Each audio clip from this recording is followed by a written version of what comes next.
Just 2 races remain in the Area Truck Series season here at Fontana, California, and next week in the Windy City in Chicago. And tonight, we're going to eliminate 4 of the 8 competitors and get it down to a pretty exclusive club come the final race next week. Now, it's maybe a no more fitting racetrack than Auto Club Speedway. Welcome to Fontana, California, the 2-mile banks that have now been torn down to be replaced with whatever NASCAR cooks up next. But here in iRacing, it's the same old, a wide, flat, worn-out surface that is sure to put on an exciting race, as it did last night as the season winds down. Kyle Heyer joined by Connor Horn tonight for our 16th race of the season. Connor, this place is so fun here in iRacing. It's fun because you can go from the line all the way up to the outside wall. You can push, you can bump draft, you can slide the car around.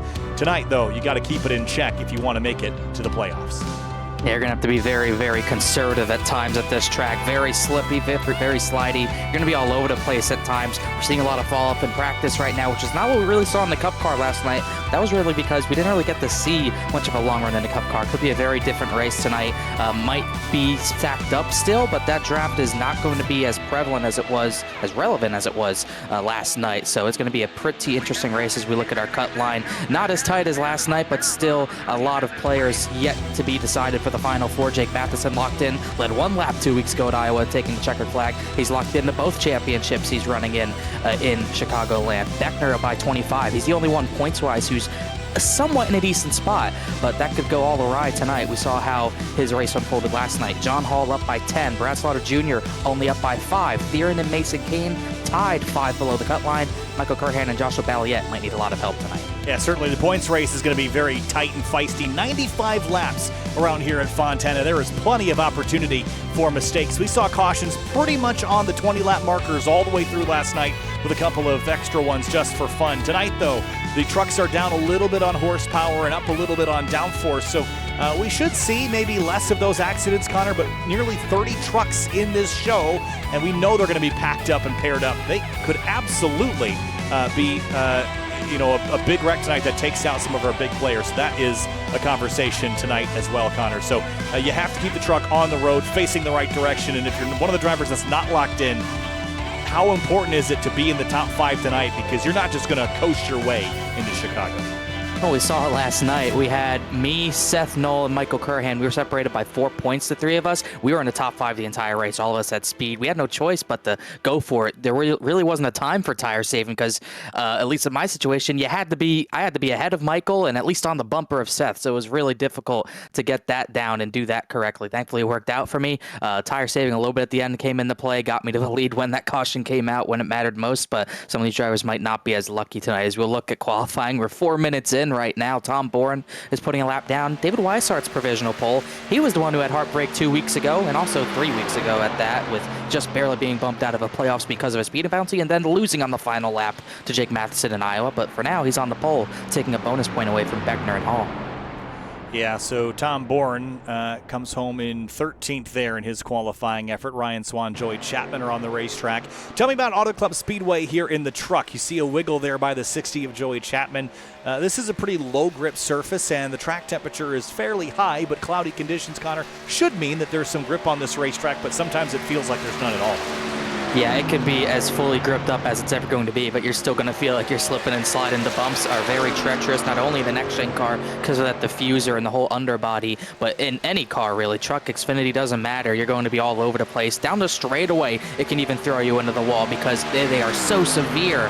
And in the corner is a big bump out of turn number 4 that you got to be careful of. That's what kind of makes the top line a little bit better. It's not too bumpy up there. You can run next to the wall, get a great run down the front tri-oval and back straightaway, and really make time up there. We'll probably see drivers run the top in 1 and 2, maybe not so much in 3 and 4, but the bumps are the bumps have characterized this track and what have made it so iconic over the years, and what makes it great for multi-groove racing. Even if iRacing is struggling with that, this track always provides it. We should see 3-4 wide. Yeah, we saw a lot of really good racing last night, and as I mentioned, we did see a handful of yellow flags along the way, mostly at the 20-lap marker. So we didn't have, really closely spaced wrecks on restarts, which we could have had.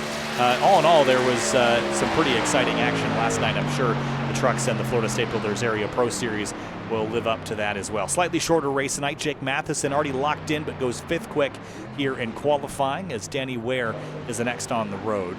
A handful of drivers have not yet rolled out to qualify. Mason Kane, who got taken out last night while running very well.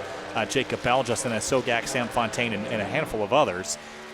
But mobility, big topic last night. Until the first caution, we saw nobody that was clearly good. And then after that, Travis Beckner absolutely dominated the middle part of the race before getting involved in a wreck and kind of trailing out until he managed to grab a sixth at the end. I wonder if tonight will look similar, where someone will be able to break away, or if it'll stay like the first stint of last night where it was kind of everybody in a revolving door. It's going to be interesting because a lot of us drivers after the race, when we talked about it, Travis was involved, Seth was involved, a lot of us kind of chalked it up to racing too hard for second. We would always be side by side for second. We know in the Cup cars that side draft is so important, and it just bogs everyone down that's involved in that side draft. That doing that at the very beginning was kind of letting the 28 get away. Not to discredit his speed, he was the fastest car by far, I thought, but the side drafting at the beginning let him get away. When we started working together and drivers second and third started bumping each other, that lead went away. Let Blaze McKinney, let Jake Nichols start fighting for the lead, and eventually led to Travis Beckner's downfall out of a lead, wrecking out of turn 2. So I don't think the draft is going to be as important, which means a driver might be able to pull away on speed and might not get reeled in as well. But with how long straightaways are, we will probably still see some drivers maybe working together and bump drafting a little bit. But I just don't think it'll be as strong tonight, as Kane will come across the line. He could use a bonus point for a pole. I don't know if he might be starting his lap. I believe he is, so he needs a good one here. Well, while he is qualifying, we'll take a look at some of the drivers we've got cameras on tonight, and a handful have given us a look inside their rig. Already the 24, Michael Curhan, already testing to see if advertising works, and indeed it does. Hi, Michael, as he awaits his race tonight. We've got the 09 of Bryce Senesac. We've got Brad Slaughter joining us again, John Hall, as we typically have on occasion, and then Justin Munsell, and I thought we had, and we do, have Travis Beckner as well. So pretty good group, smattering of different drivers. To Travis point at the camera there, up into second place, and a very strong start to the night. Last night, Connor, one of the topics on Travis was that new sim rig that he's got. Do you think that him having a stable base on which his wheel can ride is going to give him an advantage? Because last night it seemed like he had consistency he has never had before. Well, it's funny because we talked about that last night after the race. He said he's still adjusting to it and he's not fully comfortable yet. I think over the long run it is going to be better for him, but it just, there is definitely an adjustment period when you go from a rig that moves to one that's stable and, it's completely new, and you're going to be much better with it once you get the practice with it. But at least to him, he said he's not fully adjusted yet, which is scary because he was pulling big gaps when he wasn't adjusted to it. I joked with him that maybe he should try getting it to move up and down. Maybe that would have helped him left side a little bit more. But I think he will be better with it. Maybe not quite yet, but he's already showing promise with it. 69 went 16th. Oh, Bronson Stafford. You're going to see that a lot tonight. Big sideways correction in the middle of 1 and 2. It looks like Sam Fontaine just went 20th quick. Here's Casey Lakatos.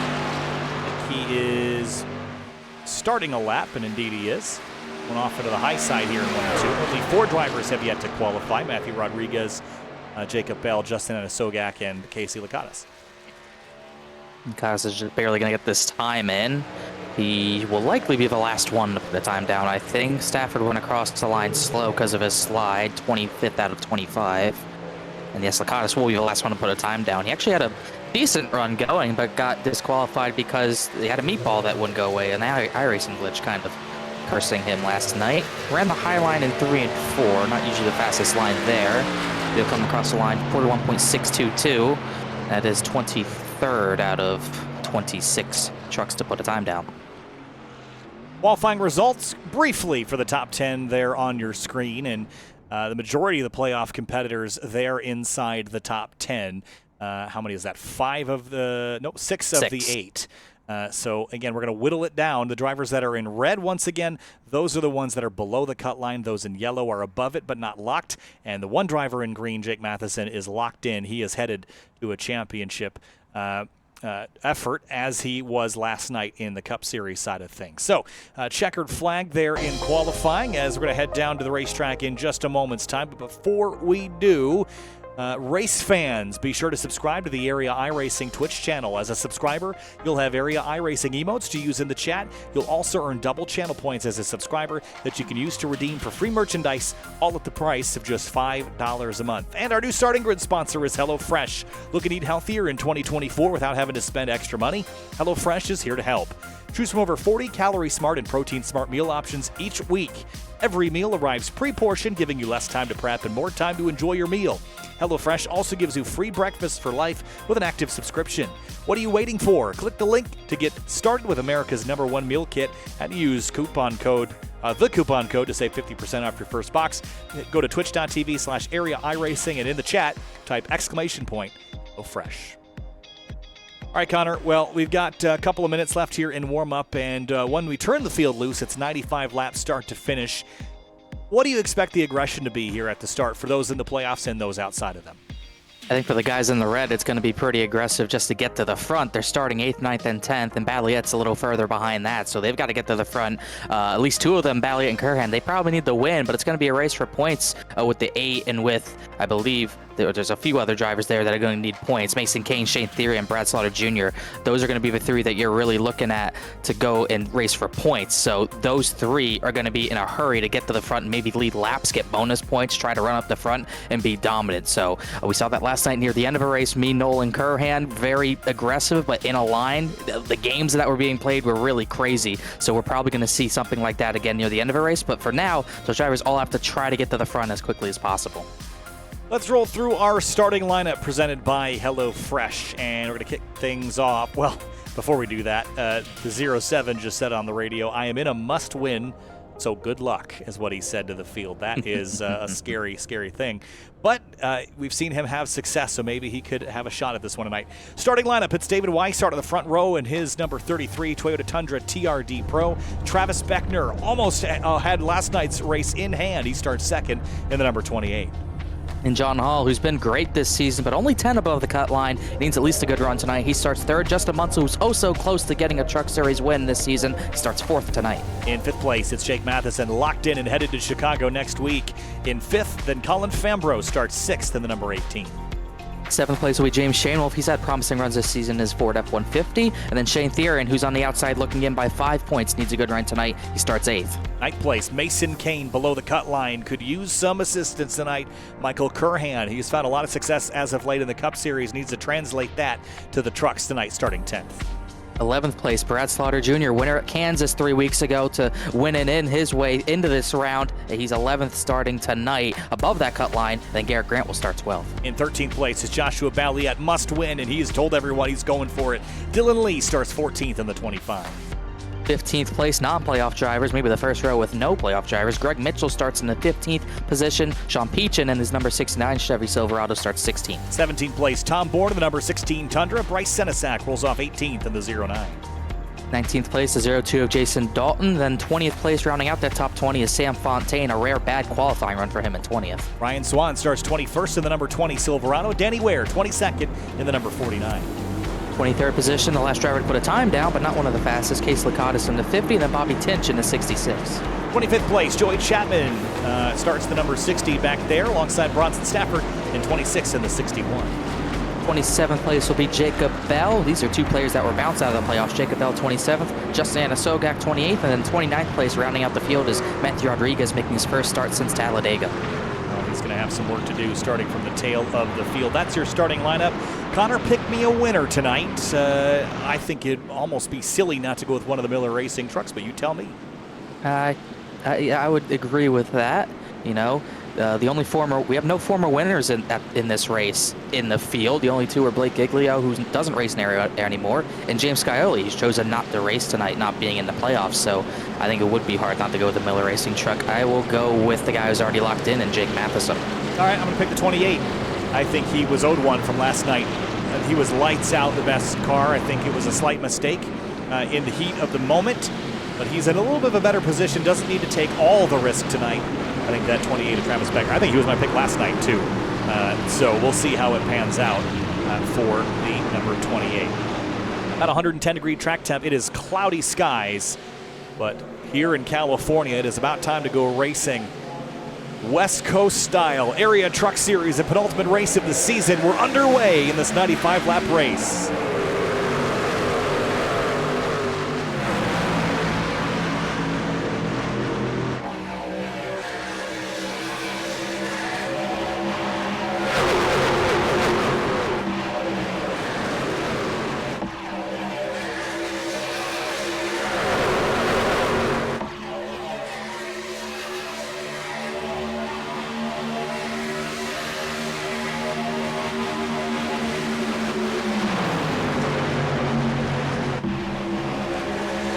Big slide by Justin Munsell there from third place up the hill, took the elevator to the top floor, and behind him 3 abreast with the 8 of Brant Slaughter Jr. in the middle, lap 1 complete. Yeah, I don't know if that was a slide. It almost looked like the 6 gave the 03 got a tap. The 03 gave a tap to the 6, but either way they got through cleanly. This is already pretty crazy. 3 wide, at least 3 rows deep. David Weishart leads Travis Beckner, who also had a slide in turn number 2. How about 4 wide? That ain't gonna work. And trouble already. The 24's in it. Curhan down the racetrack. Caution yet either. And will stay green. Those 2 tangle. And I think they all avoided secondary contact. Curhan's got some left front damage, but that's not the biggest blow. The biggest blow is that there's no caution. That was the 25 of Lee. Look at the 6-way sideways. He somehow saved it right in front of Mason Kane. This is more of a frantic start than I thought we'd have. Here's Balliet to the middle. Yeah, without that caution to bunch everybody back up, the aggression level kicks up a notch right through the center as that green and black truck of Joshua Balliet. He said he needs to win this race, so why not go for it? The 18 has a big moment in the middle of turn 2, and here they are, 3 wide down the back straightaway. This is already crazy racing. I thought it would be aggressive between these playoff drivers. I didn't think it would be that crazy with Curhan already behind the 8 ball, dead last 28th position, not what he needed. But Joshua Balliet coming through the field quickly like he needs to, as is Brant Slaughter Jr. He's 11th to 6th already. Yeah, Justin Munsell was chasing his truck all over the road last lap around. He's still packed up now in a group of trucks back here behind the 18. Started this race up in 4th. He's down 6 spots already. But carrying the outside line, Connor, this is the line that should prevail in the length of this race, and he's going to take it a little higher than everybody else. Yeah, it's going to be a little harder to get that line to work, I think, because just the lack of horsepower is going to make it hard to wind up that top line in 1 and 2. But we'll see a number of drivers try it regardless of that, as John Hall and James Shane will battle for the 3rd position. Good start for the 0-1 driver, but we're still 3 wide back here. Yeah, the 18 in the middle of all that. Munsell still on the high side. Sean Peachin, Mason Kane, and others will wall tap there, and the 5 of Garrett Grant has some company, the form of Peachin in that gray and orange truck on the bottom lane. I think the 33, the race leader, actually got a tap of the wall, but didn't hurt him too much, as we've had 4 drivers pull away. As we get a look at this replay, 4 wide, hard to do out of the corner. It looks like Dylan Lee came down on Curhan and Tom Bourne his last season in area, nowhere to go. Thankfully, none of them hit the inside wall by inches, maybe feet, but they're both back here now trying to work together maybe to get back to the field, but they're 15 seconds behind. Yeah, their big hope now is that they can get a caution and catch back up. They do not want this race to go green and be half a lap behind for the rest of the race. And if this field spreads out, we could see a lot of green flag running tonight, Connor. We've seen it in the past at these big tracks. As soon as you get the field separated, the intensity drops way down and it becomes a fuel mileage and tire management race rather than an all-out brawl. I don't believe we'll have, I don't know if fuel will come into play. We were very close on fuel to 1 stopping it, and that was last night in a 105-lap race. I think these fuel tanks are a little smaller. We need to make it to about lap 48. I'm not sure if that's going to be possible. A lot of on time, but we're just going to have to wait it out and see what everyone does around the lap 30 ridge. Because if you're going to 2-stop it, you're pitting around lap 30-ish. So that's when we'll see what strategy is going to prevail. James Shane Wolf up to 2nd, past Travis Beckner. Bit of a bobble by the 18 of Fambro in the outside lane here, and Sean Peachin can jump in behind him. 2x2. Noah Zark down towards turn 1. 2x2, it's much better than 4x4 as they were pushing, so I think everyone's going to be okay with that. Getting much more spread out, which is not what those guys in the back who were involved in that crash want to see. They need a caution to not be involved in. But right now, getting pretty sorted out. Mason Kane's looking to be inside. He's gone really nowhere since the start of this race, and he's stuck on the bottom line. We saw that top line be a choo-choo train last night. I don't think it's going to be the same sort of effect tonight, but you don't want to be left out of that traffic no matter what. Yeah, that was my big question is, are drivers going to fight over that upper groove? Last night we saw people basically putting each other in the fence on the back straightaway, trying to be the outermost truck. So far, we haven't really seen that. A little bit into turn one here as they try to build that arc into the corner. Everyone's kind of fighting for the middle to bottom, though, early on in this race. We'll see how much the track transitions over the course of the night as the 52, except to the outside of Justin Munsell down the backstretch. We'll see if this strategy works for him. All night, Jake Matheson last night was saving tires, waiting for the long run, but it was a long run that never came. So when it came to the 3-lap shootout with him in second, he had no choice but to push. But it was the first time he pushed all day, so it didn't really work out for him. But tonight could be a different race, and he's already trying to come to the front, although he has dropped to 7th, right behind Balliet, who's still in a must-win, but he's doing a good job so far. Mason Kane's still dropping further back. He's back to 13th, but the points live, not too close. Slaughter's in by a decent margin as they run. There's a look at your live points. 9-point differentials, so slightly larger gaps than we saw at the drop of the green, but Curhan way down the order with him running down at 28th at the moment. Travis Beckner's going to get shuffled back by his teammate. Here comes the Shop.area iRacing Silverado up the outside, and Brad Slaughter Jr. lurking back there in the Lumar number 8. That's that red truck. And Hall needs points more than Beckner, so Beckner's going to try to go for this.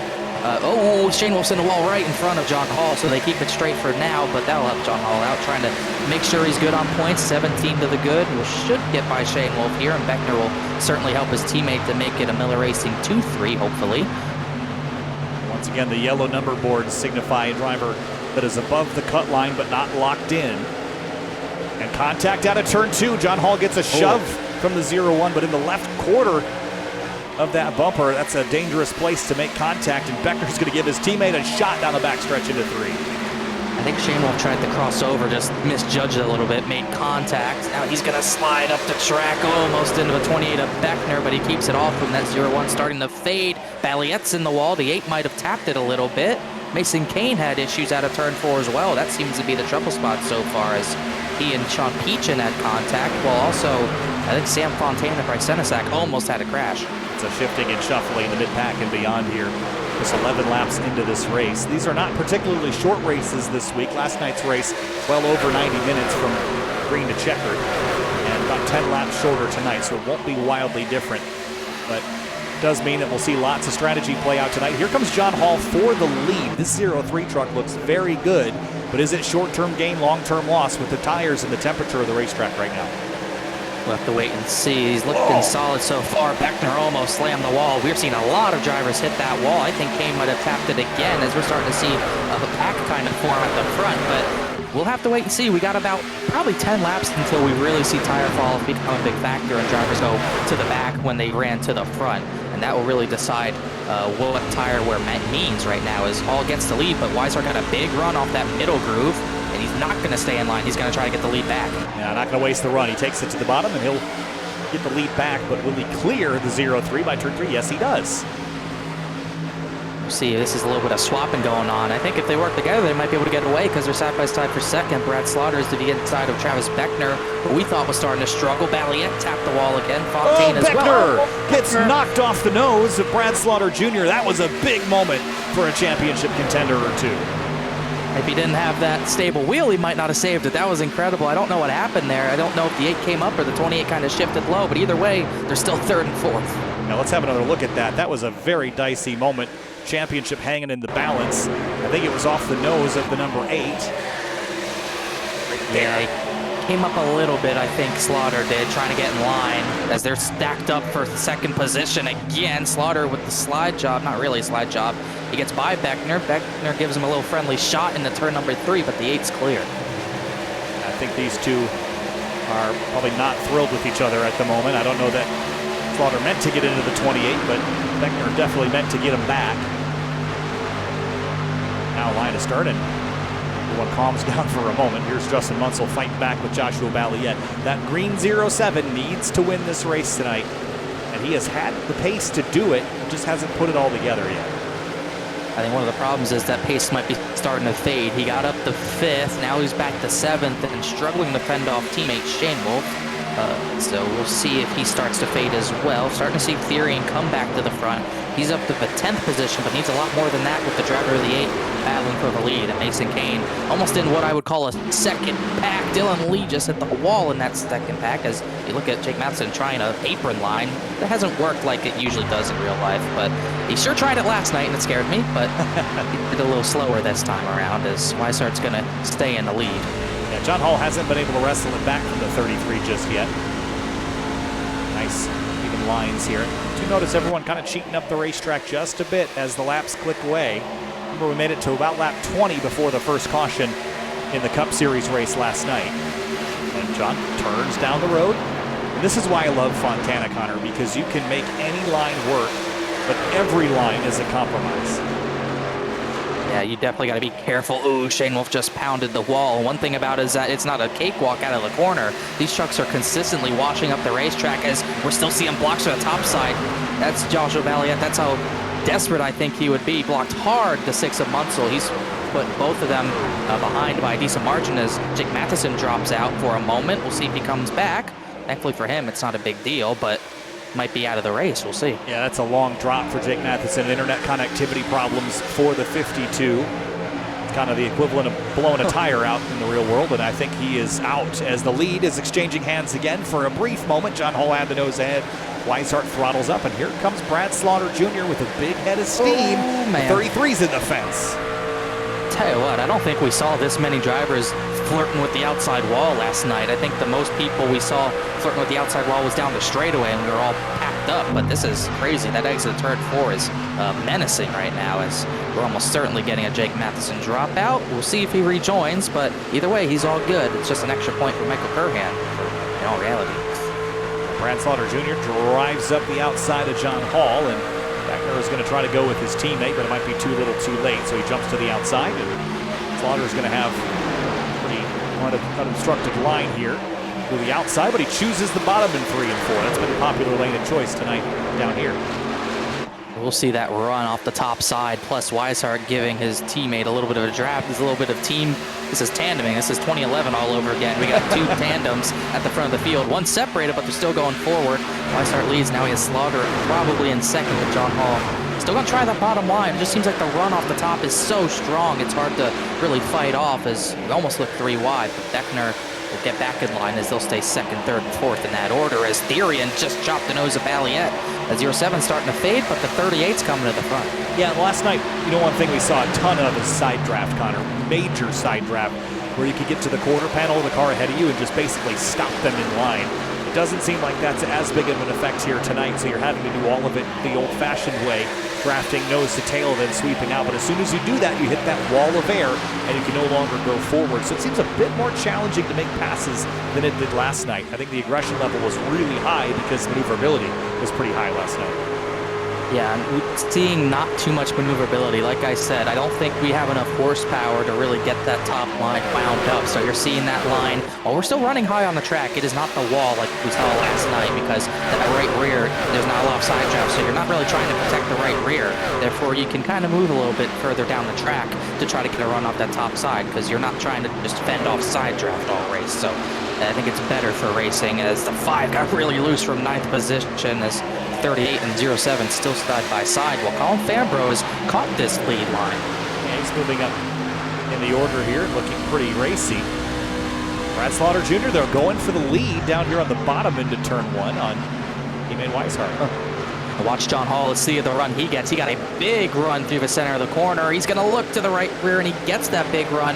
Now he gets to the outside of Weishart, but you'll see Slaughter box him in here to make sure that 03 can't get down to the inside. They almost made contact for second because of that big bump, but now we're seeing some drivers at the top line. How about John Hall? Look how far threw that in to the top of the track. And Weishart on the bottom. It was an interesting trade of energy and momentum there on the backstretch as the 03 shot the 8 forward. It stopped him in his tracks and let Weishart pull even. And then Weishart just threw it down the inside. That didn't work. Big block from the 8 of Brad Slaughter Jr. He has got his car mirror driving right now.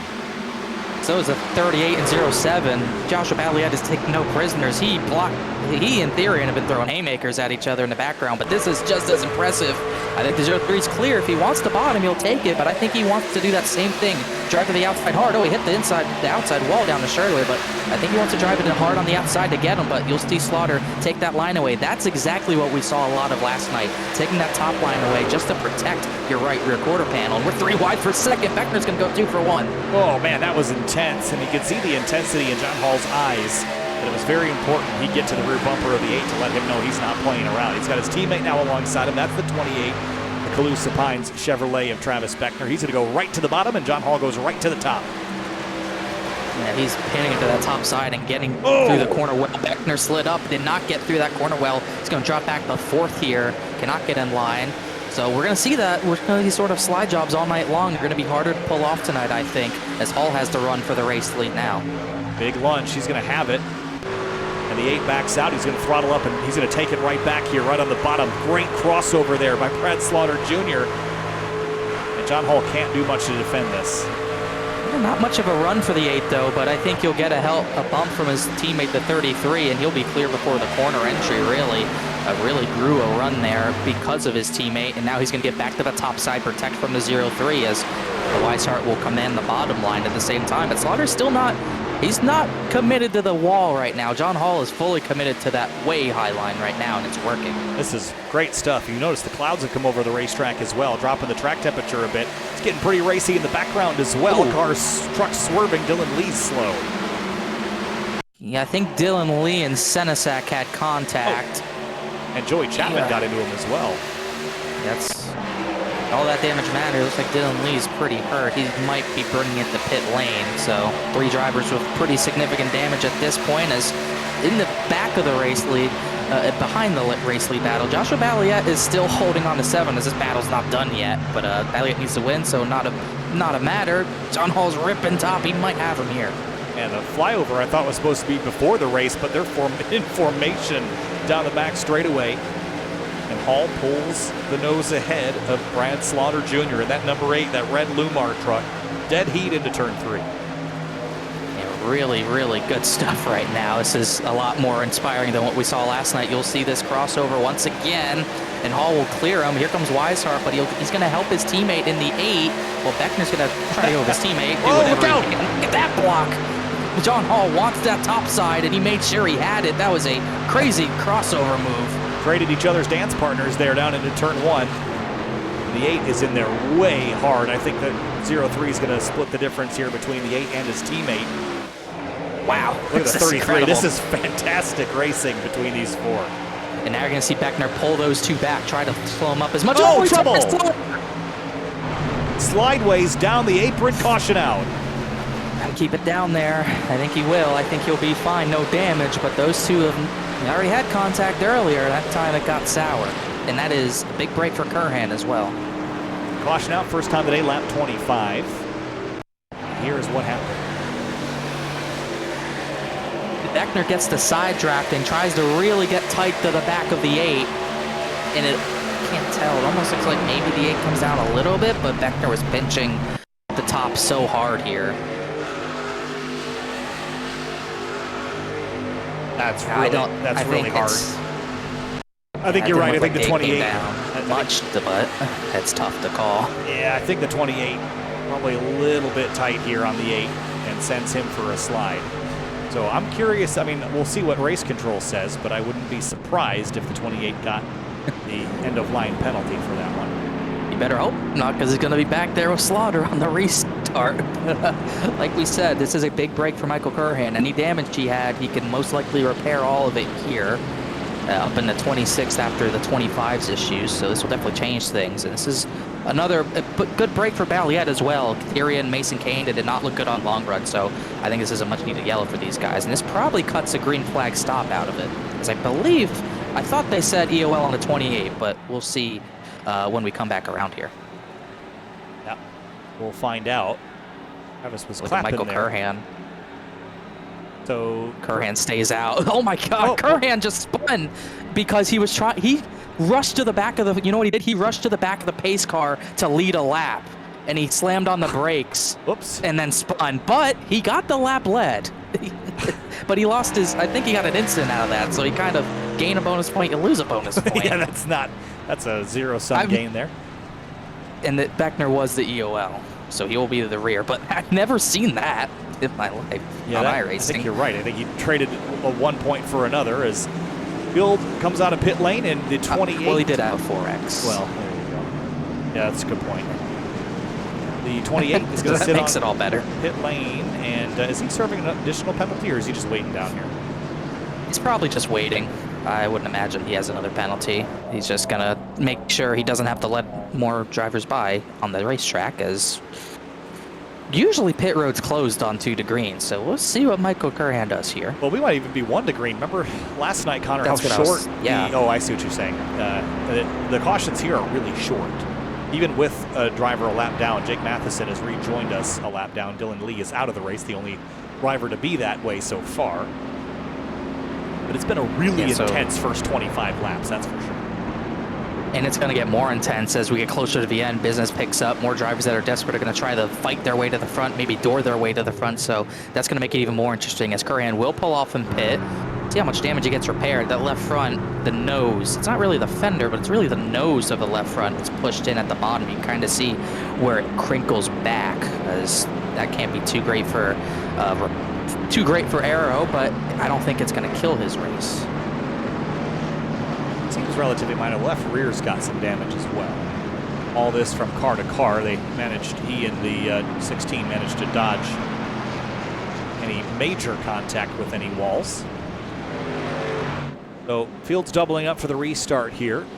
Got a great look at a couple of our SimWrap Market replays with the intense racing so far. Race fans, head over to simwrapmarket.com for custom iRacing paint scheme templates that are simple and easy to use, so it keeps you more focused on the racetrack. simwrapmarket.com.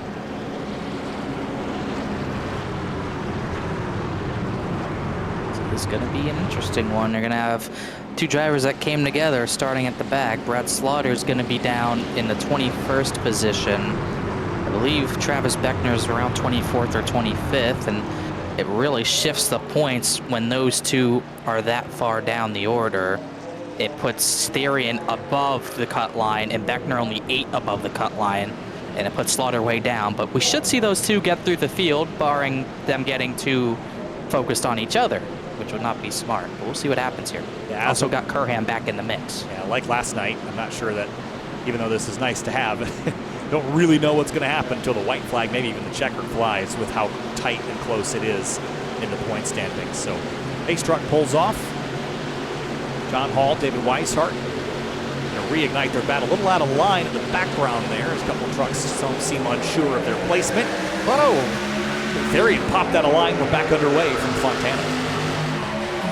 Barely chopped Mason Kane off. Really unorthodox restart. 0-9 on the apron, but he gets back up as John Hall is very calm in the race lead. Gets away from everyone. 2x2, Colin Fambro. There's Joshua Valiette, who's trying to sneak up the outside. He'd like a spot. And one truck was way up in the fence. That's the 61 of Bronson Stafford. Yeah, Stafford into the wall.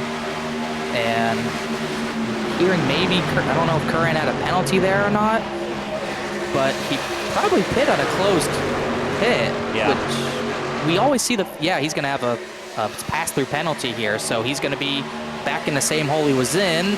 Don't speed on entry. He spun on pit entry. Oh, man, from bad to worse for Michael Curhan. This is just not. Oh, gosh. And the left rear damage now. He just hit the wall. Gosh. What a mess. Don't compound your issues, right? I mean, the crash wasn't his fault, but everything after certainly is. And you just can't afford that in a championship with drivers that have been nearly flawless. Look at this. This is going to get messy here. Brad Slaughter Jr. on the bottom trying to get by all of it on a mission to retake some positions here. 4 wide out of turn 4.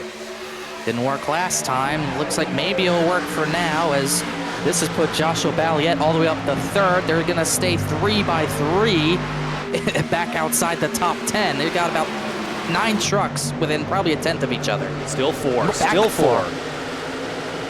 Now barely 4, and slide out of turn 2. A little bit of a checkup.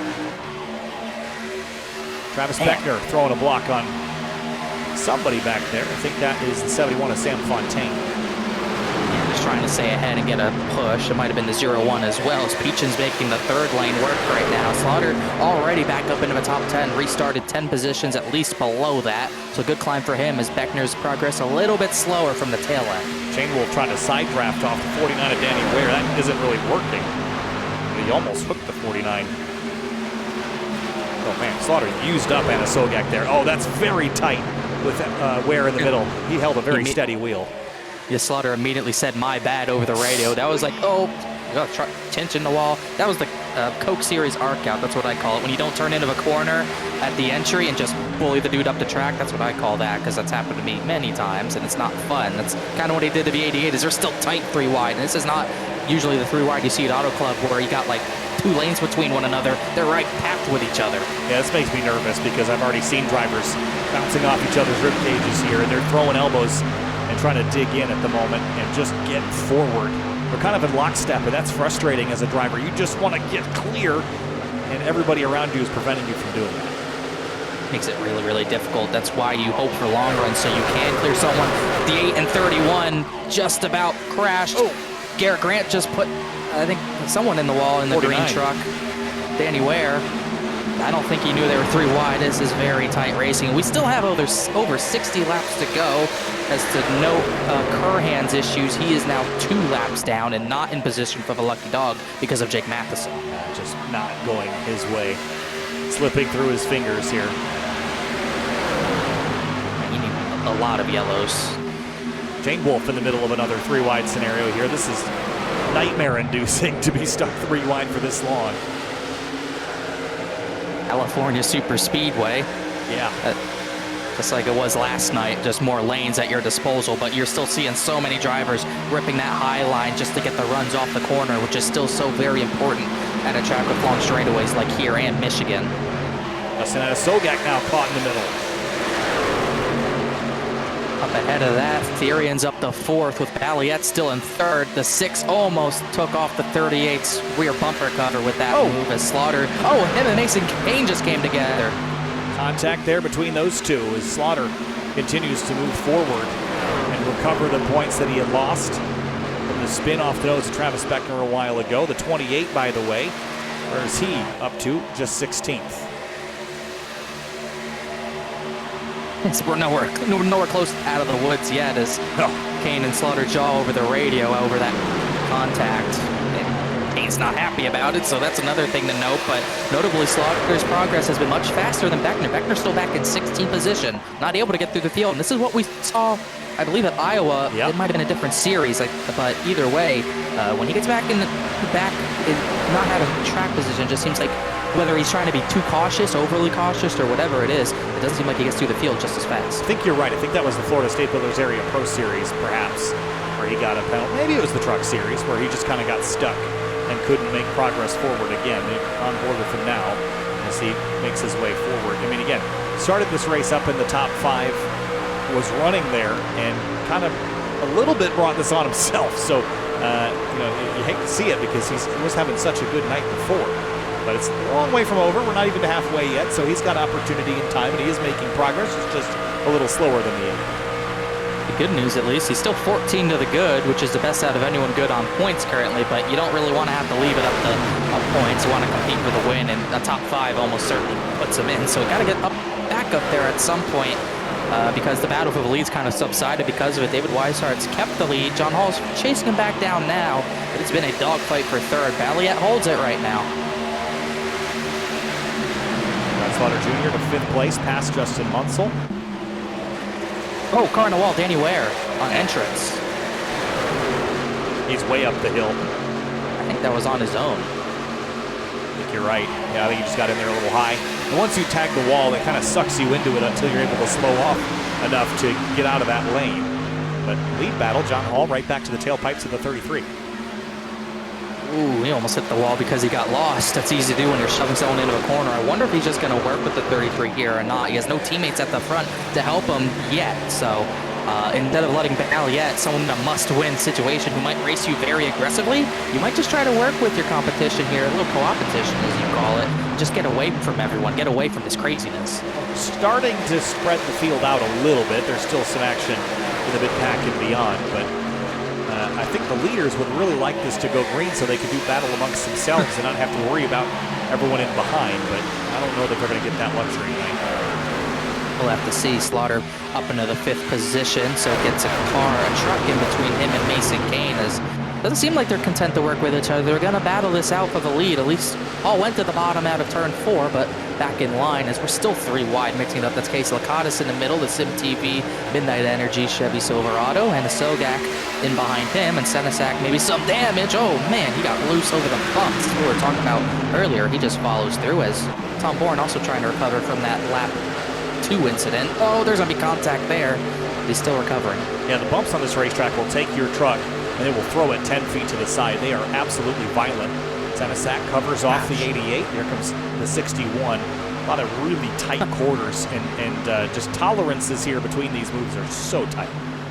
Yeah, that's what's crazy. The blocks that are being made as Hall goes to the bottom for the lead. Just crazy, crazy moves as he's going to slide up. Once again, a crazy move. Slides up in front of the 33. Tried to shut it down, but Weishart will come with the crossover, and this will bring Joshua Balliet with a big run. Look at the run against both of them here. Yeah, John Hall is not playing around. He is driving with a ton of aggression. I don't think we typically see John be as, I guess, alpha as he has been tonight. But it's paying off. We don't really battling for the lead. Don't really usually think of him as an alpha or even at his team, mainly because of Jake Matheson, but he has been at most times just as dominant as his teammate in the 52. He's going to be a title contender if he can make it tonight. He would be a title contender at Chicagoland for sure, but he's got to get through this race first, and this might be him showing his hand a little bit, saying, hey, I'm not letting you go easy. This is going to be a dogfight, and I'm going to fight you to the end. Big drive off into 3 for Hall. On the bottom, and Weishart's going to have the top, and he's going to have a run to go with it. That line starting to widen out again as they run Slaughter 5 ahead of Theory, and exactly the way they started tonight. And Theoren's doing everything he can. He's up in 4th, but Slaughter's right on his bumper, so there's not much Theoren can do if Slaughter's right behind him. He just has to go and take this win away as they battle for the lead once again. Crazy how different these lines are looking this late in the race. But I say we're not even halfway yet. Oh, someone just knocked the wall down. It was Mason Kane. He hit it pretty hard out of turn 2. He's going to fall into the clutches of the 5 of Garrett Grant next. Top 3, single filed out, top 4 early. Balliet has to win this race tonight. Does he have the ability to? Connor, you've said time and time again how fast this truck is, but he needs to put it all together. He hasn't been able to do that yet. Are you able to just, as a driver, I mean, you just, when you're put in a position like this, can you find something extra, or is it something that you have to see to believe? I think there's sometimes it really depends on what type of driver he is, and we're going to see that tonight. Sometimes drivers who can rise to the occasion, as Hall and Weishart are in the wall for the lead, he's going to get a run back for 3rd. Sometimes as a driver, you do dig deep within yourself and find something. You just got to find someone inside of you that you're usually not, and you just got to send it. He might have the capability to do that tonight. We've seen a different Joshua Balliet in 43 laps than we've seen all season. His best run before this, as they blocked for the lead, was at IRP, but this is not the type of driver we've seen all season long. He's driving with passion. He's poised right now, and I think he is digging deep. I think he can get that tonight. Brad Slaughter Jr. has taken these tires from the back of the field almost to the front into 2nd place. That's a huge commitment, though, and he doesn't have the whole racetrack to track out because there's that 07, and he did not let him get in line. That was tight. I think the 07 came down thinking the 8 was going to put the slider on him, and then Slaughter gave him the line out of respect, and it was almost a miscommunication, but either way, they keep it clean. Paul back to the bottom for the lead, and instead of being half a second away from this battle for what was 3rd, now it's about an 8 truck battle for this race lead. Yeah, we've spread the field out, but the aggression level has not died down.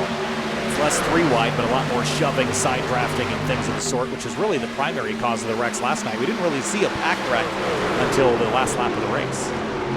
Yeah, it was really when we started blocking for positions, and it was really playoff drivers blocking that top line that caused that. So we'll see with playoff drivers, a number of them racing at the front, at least 4, but we might see 5 by the end of this long run. If we see playoff drivers trying to block for specific lines, it could get ugly once again. Justin Munsell looking through the middle of Slaughter and Colin Fambro. Wasn't willing to be patient about that. But mostly single file now for the rest of the field, so everyone can kind of click off a few laps here. 50 to go. Starting to see Batley maybe slide a little bit further down the order once again, but I think this is still a great run. I think this is what he needs to do. You can't just sit long run and wait and maybe hope you're faster than him. It just hasn't worked for him all season long. This is probably the hardest he's driven all season long. So he's looking good right now. I think Theory and someone tapped the wall down the straightaway. We're starting to see a lot more of that as drivers bump draft down the straightaway and get lost and don't see that wall. Him and Theory have battled hard since the drop of the green flag. It was for 7th, now it's for 3rd. He took the 38 up the hill at 3 and 4 a bit. Didn't want him to have all the advantage with 3 abreast behind him for 5th place. Slaughter, Munsell, and Fambro. Beckner has finally worked his way back into the top 10. Still good on points, not an issue, but still fighting to get back into the race for the lead that he was heavily involved in. Hall's fighting on his own well, though.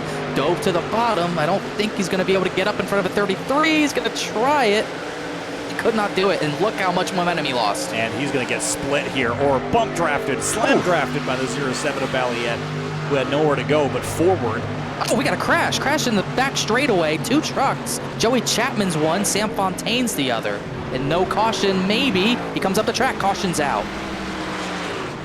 Second caution of the night, lap 47. Opportune time for the drivers as they're about 21 laps into their stint. And it helps Curhan, but not the lucky dog. That'll be Jake Matheson, as we'll see on the Sim Market replay. What happened here is, ooh, another one down the straightaway, and bam. I don't think Fontaine was too happy about it. No, Chapman kind of drove up the hill there, crowded the 71. Very similar to what we saw at the 28 and 8, actually. But they have some fairly significant damage, at least the 60 does. Does that repeated contact. Yeah, the 71 has decent left front damage as well. You know, side draft is not as, we talk about it, it's not as strong in these trucks, but drivers are still doing it, and 50 laps in, it's caused 2 crashes already. So I just got to calm down a little bit. I understand pinching of the wall and all that, but it's not that effective. It's not helping you that much. It's just causing problems. Well, it worked last night, and I think the expectation would be that it works the same tonight, but very different machines that they're driving this evening. This pit lane is open, and the field will head on to pit lane, led by David Weishart, and I imagine 4 tires and fuel like we saw before. Almost certainly. Maybe we'll see strategy if we get a late race restart. But we ran out of tires last night. We didn't have a set left for that caution with 5 to go, aside from a few drivers who were laps down and just saving just in case. Same amount of tire sets tonight. This will be the 2nd out of 4 available used, as Jake Matheson does get the free pass. We'll see if anyone has anything left at the end, but that wasn't the case last night, as they have called that on Joey Chapman, and Weishart misses his box. Could have a new race leader on the restart. And that would mix up things a bit. So what do you do if you're Michael Curhan here? He looks like he's come to pit lane, so he won't take a wave around. We'll First off, you don't make that mistake again. And the 03 and the 38 win the race off pit lane. Weishart 3rd. Interesting. Therian did not take 2 tires. I think John Hall. Yeah, John Hall got out first, but a good one. For a good pit stop for him, as I believe they might have had contact at the end of pit road with Shane Wolf. At least they almost did. It was close. Watch this here. Oh, look out. Very, very close. Not quite contact, I don't think, but close indeed. Yeah, if you're Michael Curhan, you hope for yellows. There's no one else a lap down anymore. You need to repair what you can, which it seems like he's doing right now. And once you got to get 2 yellows first. And as long as you do get those 2 yellows, then at that point, you just got to drive hard and just get to the front as quickly as possible. He has no other options. It's going to be tough to do, but there's no other options. Racing has been hot tonight. Race fans, be sure to check out rickshotsauce.com for some of the best hot sauces made locally in South Florida. Try the Loxahatchee Classic, Golden Garlic, Palm Beach Pineapple, or South Beach Heat. Follow the Rick's Hot Sauce Rookie of the Year battle in the Area Cup Series and see if Jake Matheson can hang on to that highest finishing rookie in the point standings position and claim that $100 prize. rickshotsauce.com for those hot sauces made locally in South Florida. 1 to green here. John Hall is elected for the bottom on the restart, right ahead of David Weishart. We got another player. This is going to be the furthest up. Therian's restarted. He needs big point gains on Slaughter or even a win. He's still not quite there points-wise. But the 8 did have, he might have sped actually. He lost a lot of ground again. He's going to restart back in maybe 15th or so. He lost a lot of time in the pit lane, but not in the box. He missed his box. I watched it. He missed his box by he might have missed it by like a stall. So that's why he's back there, and he has to do what he did all over again. Yeah, he'll start now 15th behind Travis Beckner, who will restart in 9th place. So there's your reshuffled deck. 45 laps to go on the restart. We're past the halfway point, about a half an hour worth of green flag racing remaining. And we haven't had any big wrecks tonight. We've just had a couple of tangles. One with the 8 and the 28, and the other with the 60 and the 71. And also one that didn't bring out the yellow with the 25, who's out of a race, our only retirement, and then Tom Bourne and playoff driver Michael Curhan. On the restart, 45 laps to go. John Hall, Shane Therian, your front runners for this one here at Fontana Speedway. Green flag.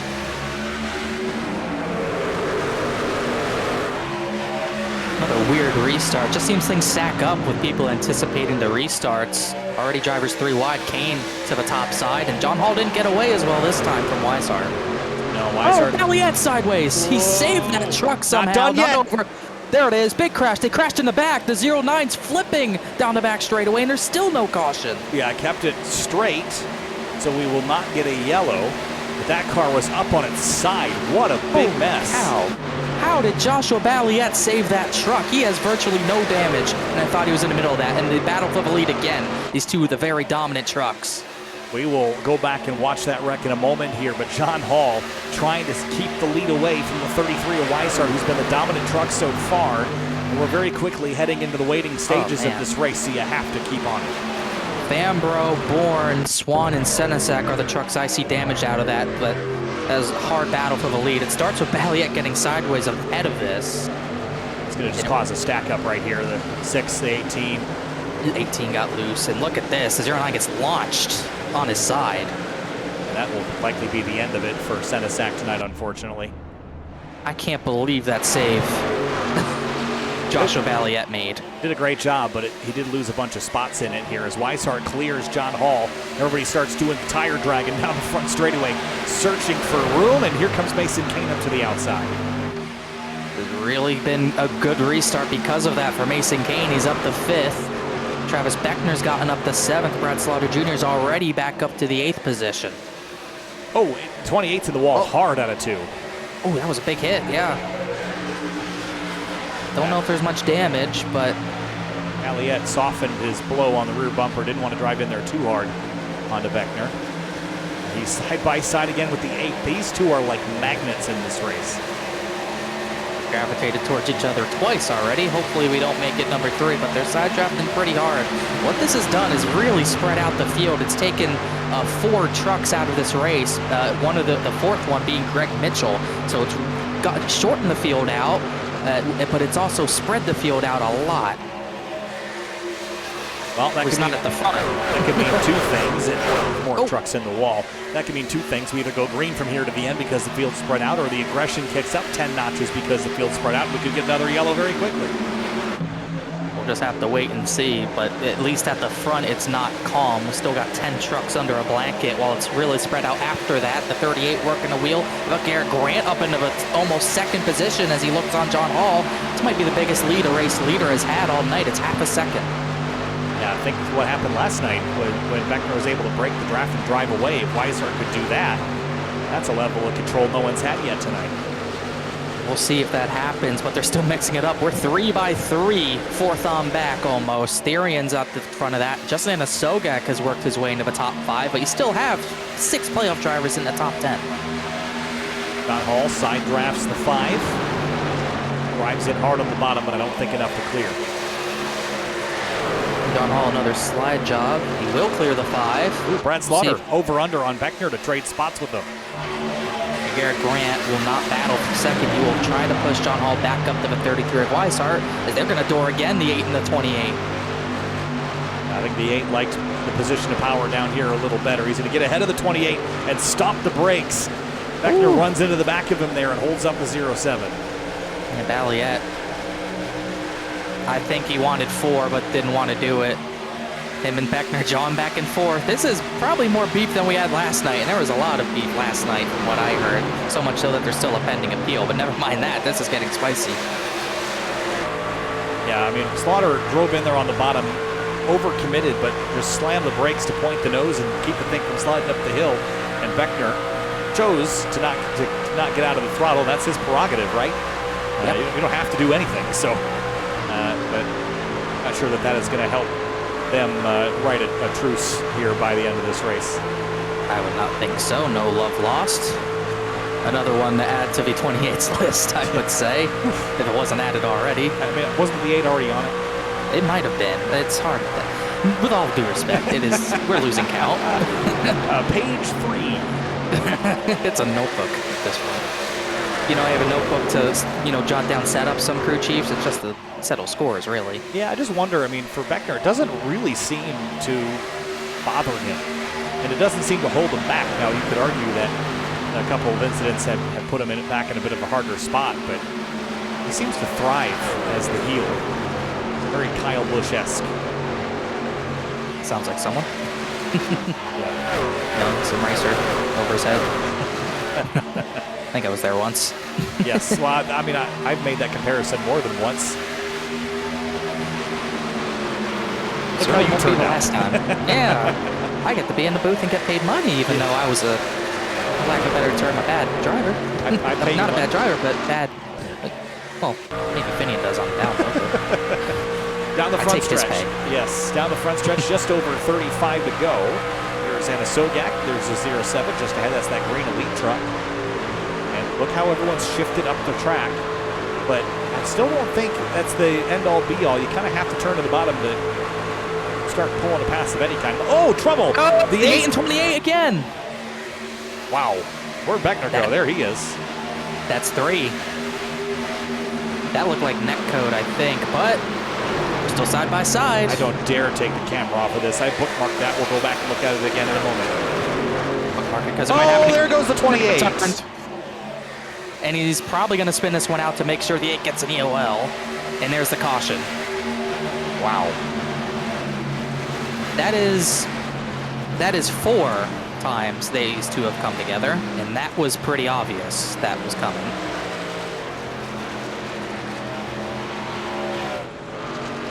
All they were doing, Brad Slaughter just said over the radio, tried to tell him. Wasn't obvious enough.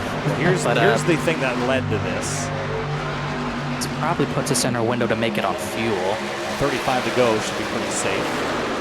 Everyone's probably going to take their second to last set. 28 was the first one. Chasing it up the hill here. There was big net code there.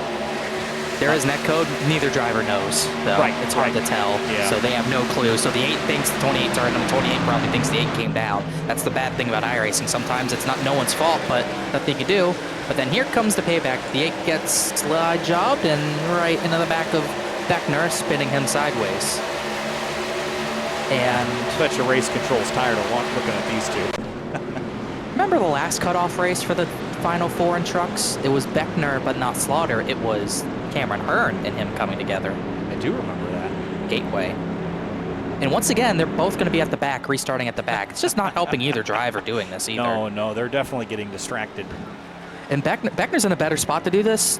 Slaughter only came in 5 points above the cut line. If he causes another caution, it's a drive-through penalty, and it puts him down the order. He can't afford to do this. Well, especially not at a track where you have to be so close and so fast that, we saw the 28 sideways before that netcode contact. You can create an accident without even trying, and it's still your fault.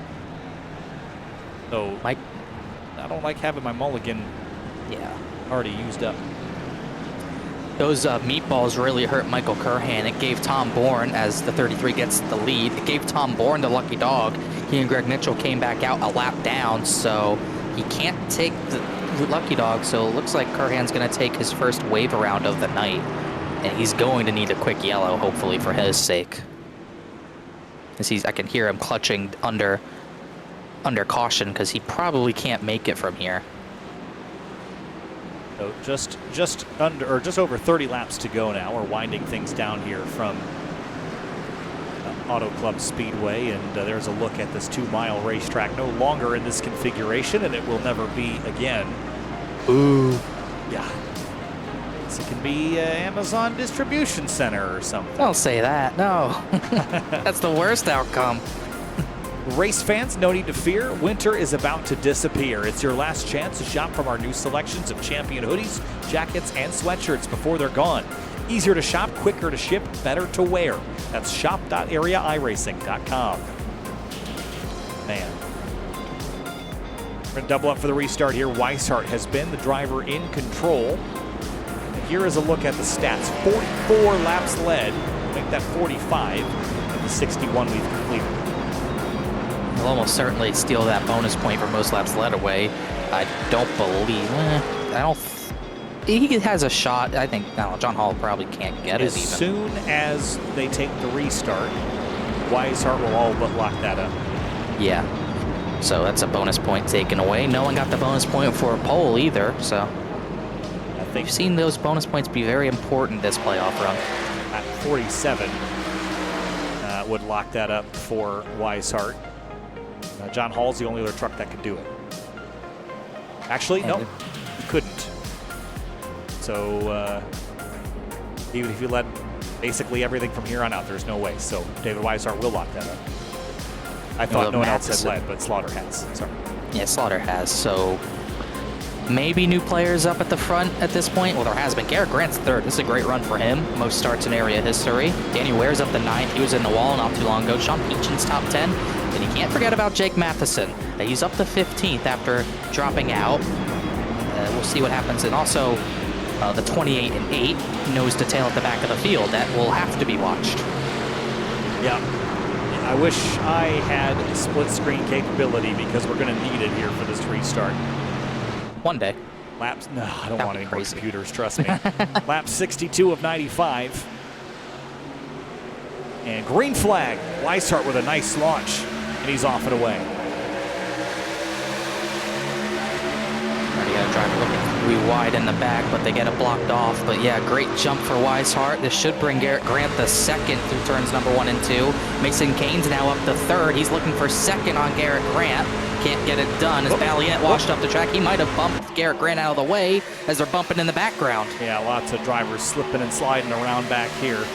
Mason Kane up to 3rd place now. Can he make a big send down here on the bottom and maybe grab second? Gonna try to get by Grant. Looks to the inside.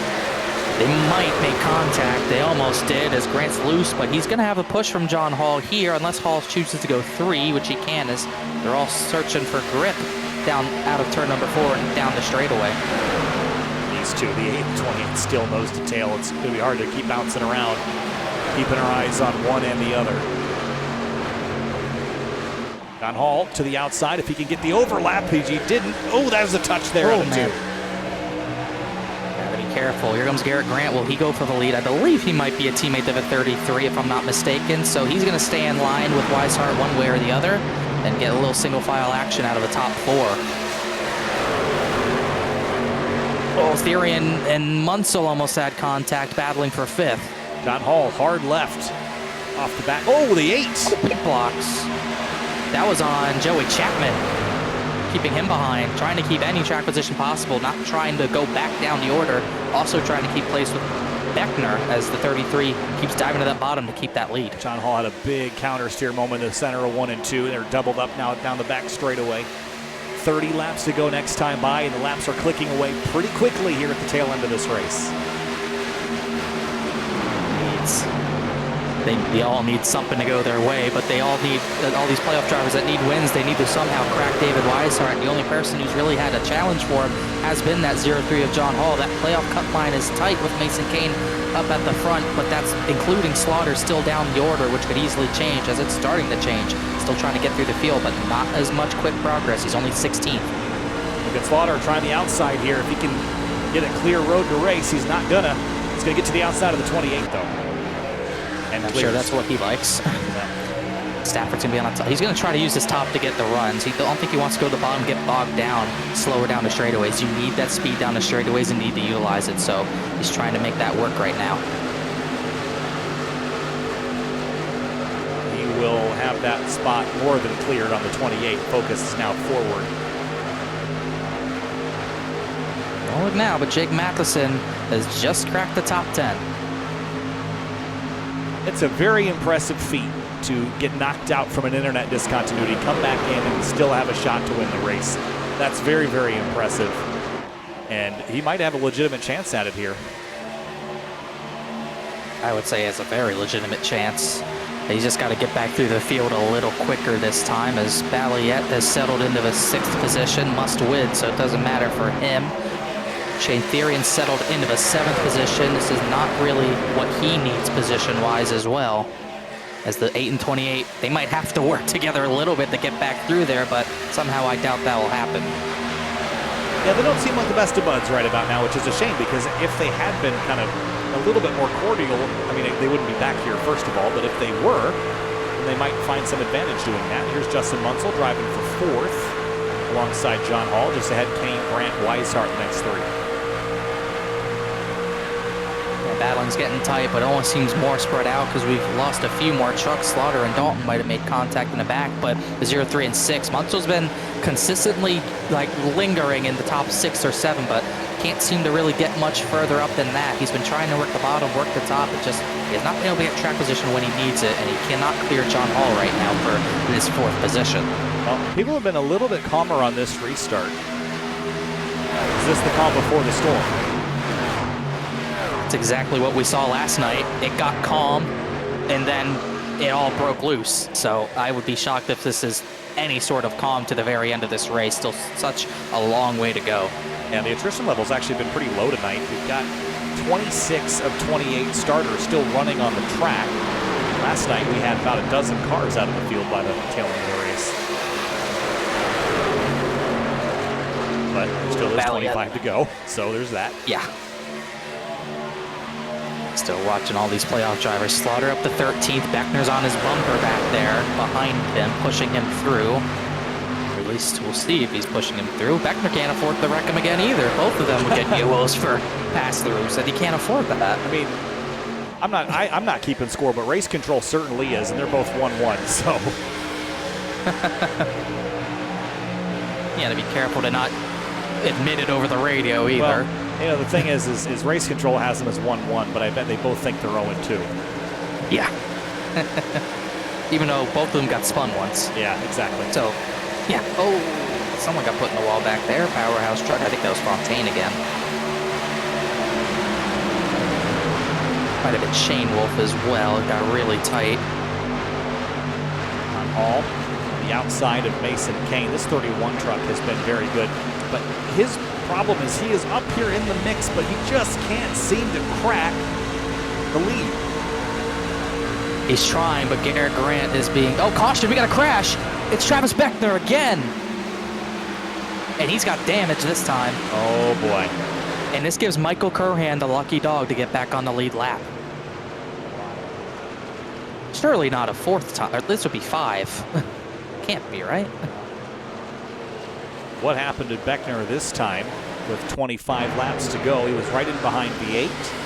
Had Peachin to his outside, and I think he's... Oh, he tried. Looked like he tried clearing up, and he was not clear, and Peachin had nowhere to go. Let's see, he's clear here. He just didn't fully commit to it, I don't think. Peachin had another couple of feet, but again, there's a lot of racetrack to the left and not a lot to the right, so pick your battles, right? Yeah, I bet Beckner was probably thinking he'd be a little higher. That's probably racing, if anything. Yeah, I think Peachin will probably say, hey, man, this is not the battle. You know what? If you look on that onboard again, you can see he's pretty much in the same tire tracks as Slaughter here. You can watch it right here. He is in the tire tracks. Yeah. Just following the 8. Again, it's just about picking your battle. I mean, for both of them, but I think Peachin's probably saying, hey, man, like, hard stance. I'm going to keep my line. I'm not going to let you drive across the nose. And in that particular circumstance, it's going to end with 28 in a big way. And it's going to really be interesting. Everyone's down to their final tire set. So if you take tires now, it's it. And it looks like we have a lot of people coming in. Therian stays out. Once again, Curhan's back on the lead lap, and Therian might be the only playoff driver to stay out. So they're betting on another caution, which is fairly likely. Oh, 28 does get the EOL.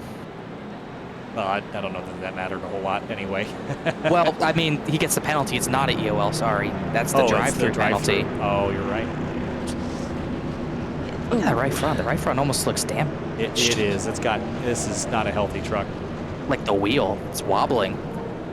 Yeah, so the question is, can he, I mean, he had a bit of a differential coming in, but can he maintain that? Especially with drivers like the 24 going to be up the order a bit. Definitely going to change things up big time. And who knows how many tires. Current might still have 2 tire sets left. He might take one here. He's actually in a good spot because he's going to be one of 2 playoff drivers with a tire set left. Everyone else, I believe, just took their final set with just over 20 to go. A lot of drivers did still stay out, though. Munsell, Therian, Anna Sogak, Ware, all the way back to, I believe, Bobby Tinchin 12th. Then Weishart's the first one out on 4 tires. Don't think we saw 2 tires there that time, as that board will be updated soon enough. Yeah, so no 2 tire calls there. I like the call to stay out only because we have enough laps left that if we were to get a caution, I think it would be worth having tires full. So, but we are caught in a little bit of a tricky scenario where if the caution comes out immediately after the restart, there's no point in pitting. But if the caution comes out 10, 15 laps from now, you're really close to the end. And we did get a lot of cars that did pit, so this is a tough scenario, and I could have seen how it went both ways. What makes me nervous for Therian is that all the other playoff drivers did come to pit lane, except for him.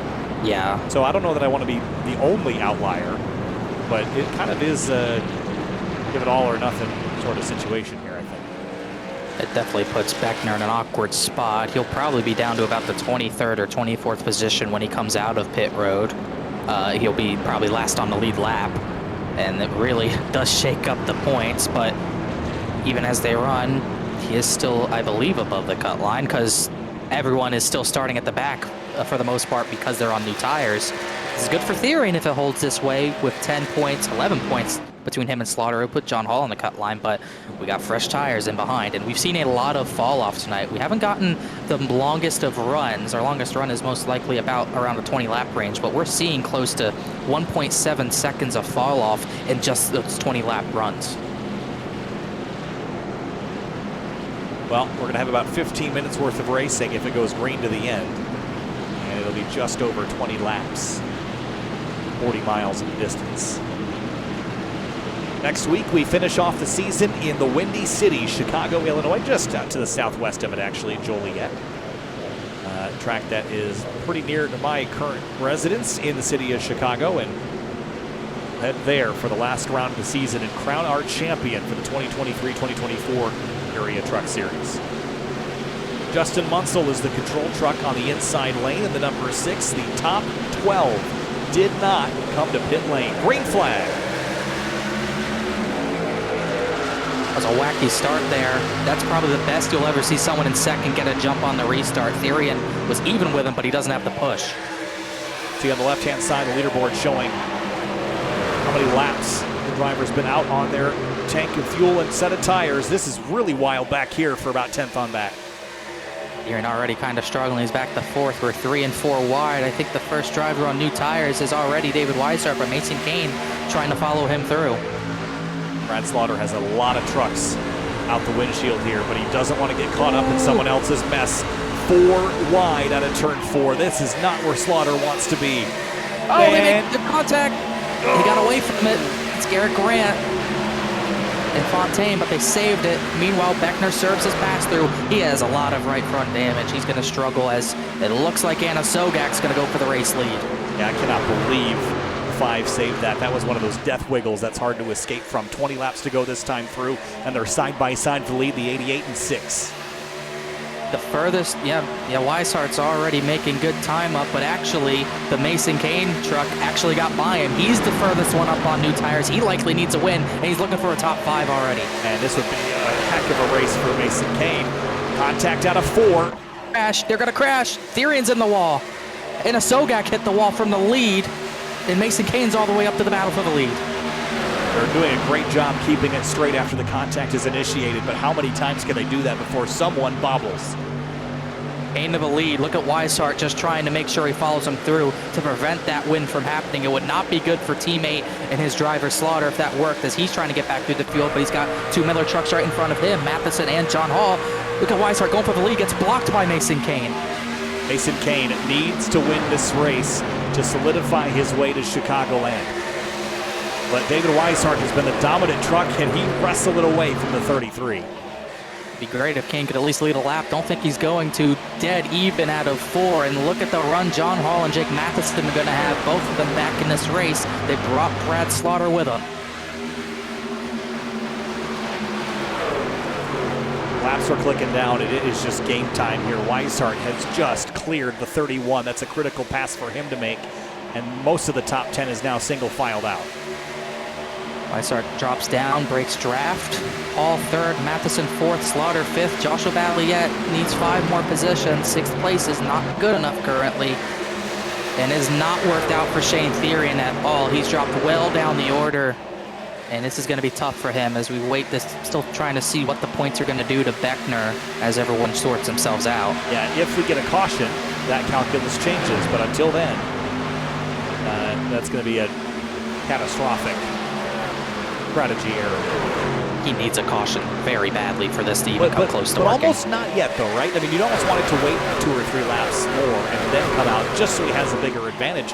Remember, the drivers that just pit only have 6 laps on their tires. You might want 10, maybe 12 before you have an advantage. Speaking of 12th, there's a change in that position. Look who's gotten close to the top 10. That is Michael Curhan passing for that position.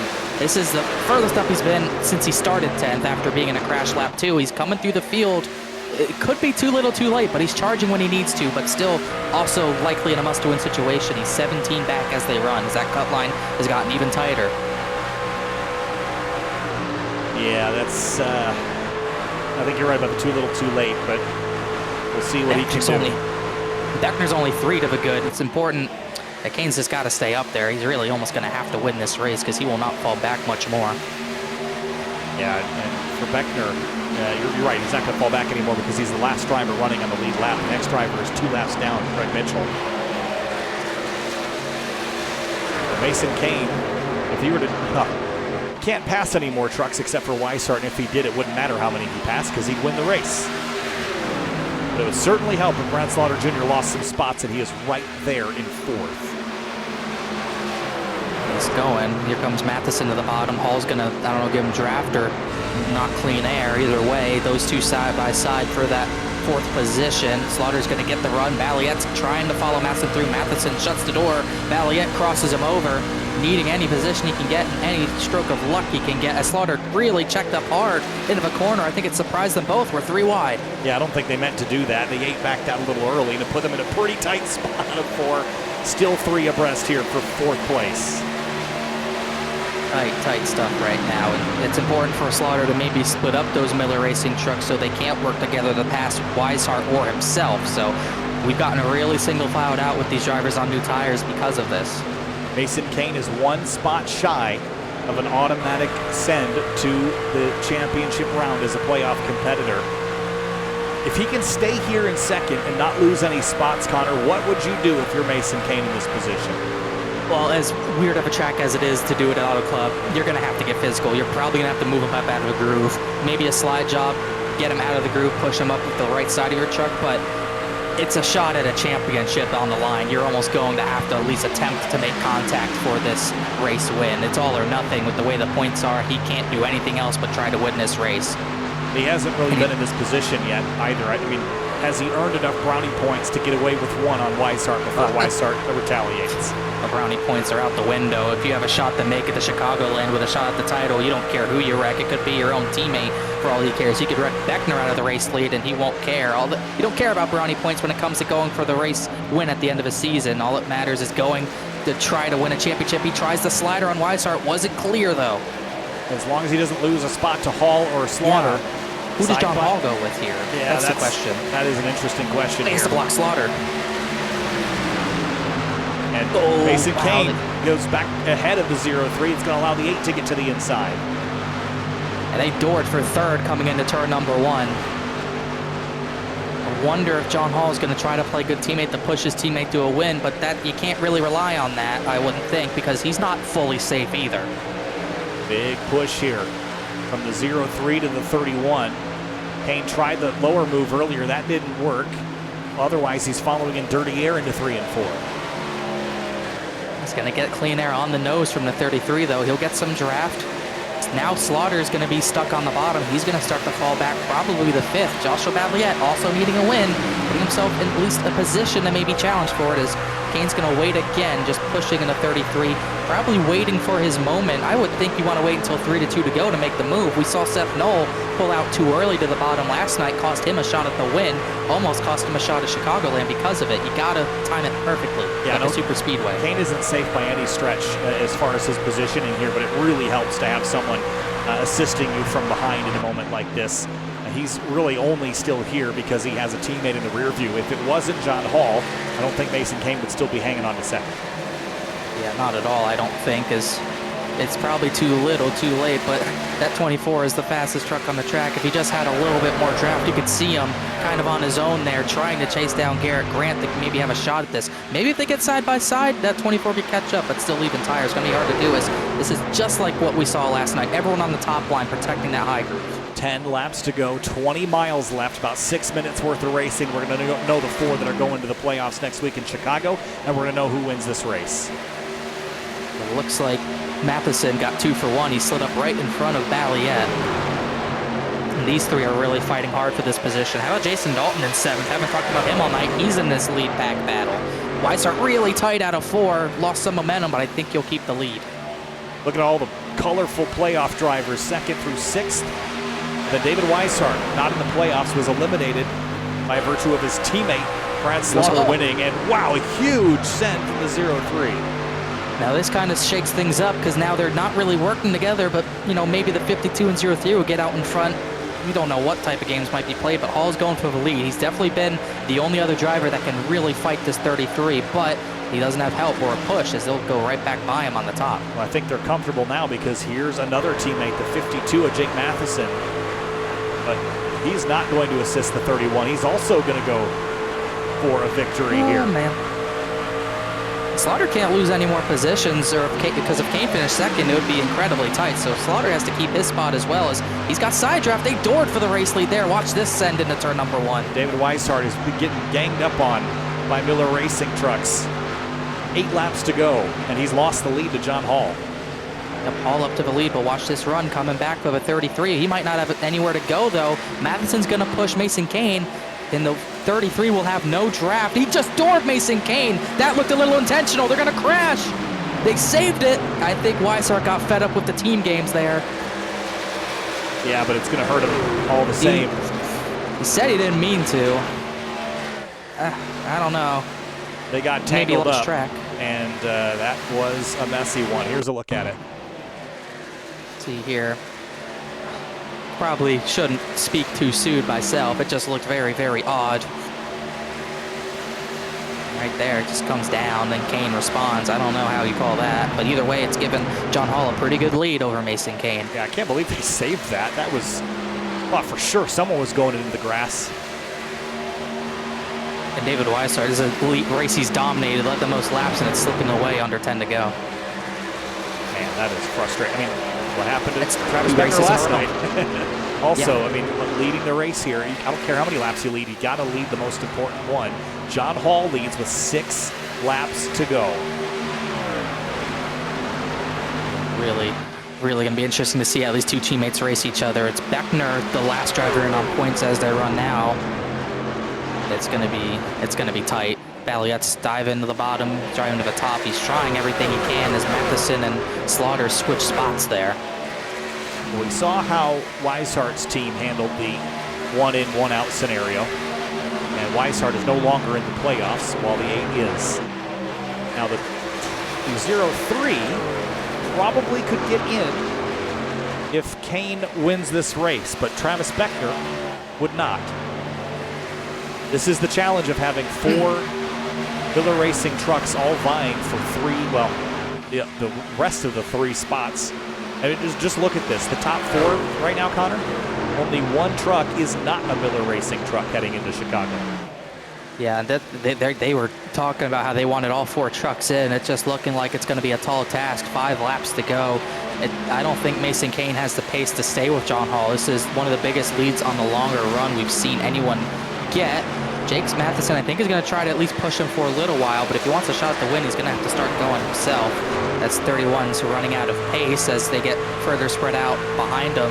Weishart's about to lose 5th to Joshua Balliet, who's also running out of time. Yeah, there's no real utility to get the 31 in because it knocks out the 28. And you probably want your sharpest tools to really be the one to use next week. And 31's had a really good year. I don't know if I would consider him a favorite in the championship 4. I'm not sure that that's really on the minds of these Miller Racing drivers right now, but yeah, I think it's going to be tough for Kane to run down the 0-3. They're probably going to lap Travis Beckner as well before the end of this race. And good for Beckner. As long as he stays where he is, the way it's running, he really doesn't need Mason Kane to win is what he doesn't need right now. So he's hoping at least. Kind of hard to root against a teammate, but that's probably what's going on right now. Yeah, Shane Therian, that strategy call did not play out. He's 12th. And he would be out by 13 points as it stands. 31, Mason Kane changes his line. But he's still half a second back, and that gap is growing.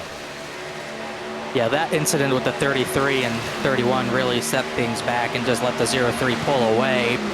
I think Matheson would have had to pass him already. I don't think he's going to be able to get there in time, even if he passed him now. Much faster. Kane's struggling.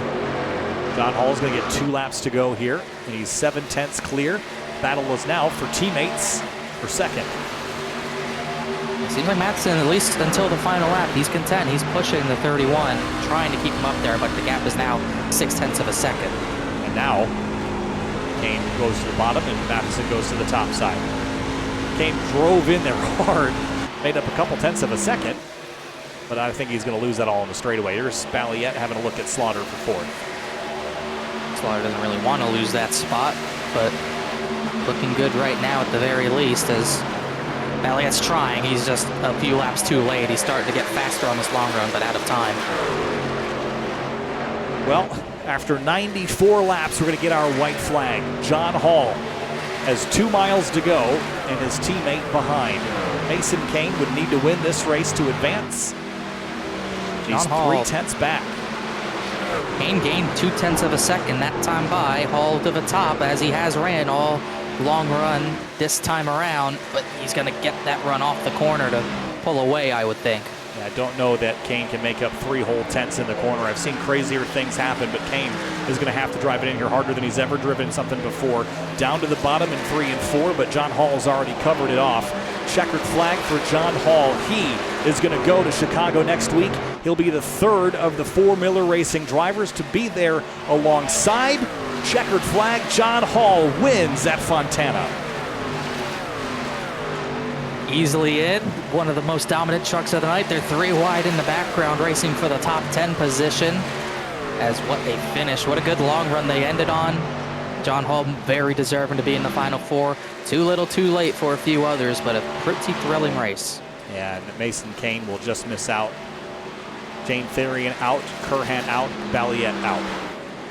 Moving on to Chicago, 3 Miller Racing drivers, Jake Matheson, John Hall, Travis Beckner, and one of the other ones, Brad Slaughter Jr. will have to take it to him. The lone David Weishart racing truck to make it in, and he had to fight for it. If it wasn't for that win at Kansas, he would not be here. It would likely be the other truck that was out, which was Mason Kane, but it was not meant to be.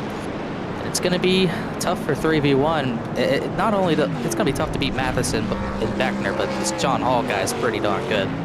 He has gotten hot at the right time. This is his now 4th win of the season, and just shy of the season high, which is Jake Matheson. And it has just been a Miller Racing season, with the exception of Weishart snagging one. I think, is that Weishart and Slaughter are the only 2 drivers to win other than Miller Racing. That is a dominant season for Miller. Yeah, that is what we had. Weishart with 1, Slaughter with 2, and the only other winner outside of that camp was Nathan Jump all the way back at Las Vegas, which was race 2. And really, that was between Matheson and Scioli. So that how dominant this season has been for Miller Racing can't be understated. As they end up another 1, 2, 3 on the season, they've been outstanding. They have been absolutely outstanding. There's a look at your top 10, Connor, and man, Joshua Balliet 3 spots shy. What a great finish for him tonight, but it wasn't good enough. And it's a shame because you hate to have the great run overshadowed by the fact that he's not going to move on and compete for a championship. But you just can't consistency your way into this. You need to win races, and that's what Miller Racing and Slaughter have done. We talked about it all playoffs. Tom Bourne, just like last season, could not win a race and ended up biting him. He would have been in that final round in what was last year, Miami, if he could have just won 1 race somewhere. Balliet was the same way. He just couldn't win anywhere, and it's kind of cost him here as he comes up 3 spots short. But like you said, best run of the season for him. And poor Michael Curhan, he recovered to an 8th place, which is incredible considering he really didn't have a shot tonight after the lap 2 crash. Well, Justin Munsell 11th in the number 6 Shane Theory, and that strategy call did not play out. Almost did with a couple potential cautions. And we'll run down the rest of the order, and the night did not go Travis Beckner's way, neither did it for me. My announcer point's going to suffer again. Man, Beckner's not been my good luck charm. But that's your race results, and it is another top 3, so I think it's worth talking to all 3 at once. Guys, this has just been a phenomenal season for all of you guys, including your teammate Travis Beckner, who did not have a great night at the tail end of the evening here. But Mason, let's start with you. You're not going to make it into the final 4, but up in the top 3 with your teammates and battling for a win had to feel good. Yeah, that's the best way I could have ended it right there. I gave it all I had. I got stuck in the back at the beginning, and I was about to lose my mind. But once I got up there, I had enough speed, but I just roasted those tires trying to stay with everybody and try to cut through the field. I thought we had a chance to win it after we got through the field, but John's always so good, and these guys are the best teammates you could ask for. You know, even though we were all racing right there for the win, but, you know, we all kind of help each other out at the same time. Jake, you were pushing the 31 there, maybe trying to get him up there to battle a little bit more. You had the ability to because you were already locked in. So you're heading into Chicago now. Let's ask you the hard question. You've got 2 teammates to battle next week in Chicago. So, you're a little bit of co-opetition tonight, but is it game on against him next week? Well, I would move my grandma for a championship. So yes, it's all up in the air next week. But no, I'm really excited for it. Today, just really good race, really fun. I had that issue. I fell out earlier in the race, so glad I was able to get my laps back and get back up here. Yeah, just good run to the end. I'm glad that taking tires with 20 to go worked. I mean, that was really, I thought it was a big gamble. You know, if we had a yellow come out with, 10 to go, 5 to go, we were done. So I'm glad it worked out the way it did. Jake, congratulations on a solid top 3 tonight. John, your 4th win on the season. You have just had a phenomenal tail end of the year here. Postseason has been very, very good for you, and you're going to be headed to Chicagoland as one of those championship 4, racing your teammates and beating them, and you move on without a drop of sweat on your back, at least for the last couple of laps. Man, what a drive for you tonight. Led some laps, won the race. What are your shots at a championship next week? Well, I feel pretty good going to Chicago. It's a mile and a half, and that place is a lot of fun. You move around a bunch, so I'm excited to race these guys for a championship. We've got the team championship locked up, so I imagine all the gloves are coming off. So, yeah, looking forward to it. Question for all 3 of you guys. Which one of you 3 is going to win the championship? You can all answer at once. Well, I think you just left me on a pedestal because I'm not in it. And I'm not picking between the 2. Good one, Kyle. Yeah, Jake and John. I'm gonna say may the best man win. Fair enough. I'm going to say the same. You took the words right out of my mouth. All right, guys. Hey, thanks a lot.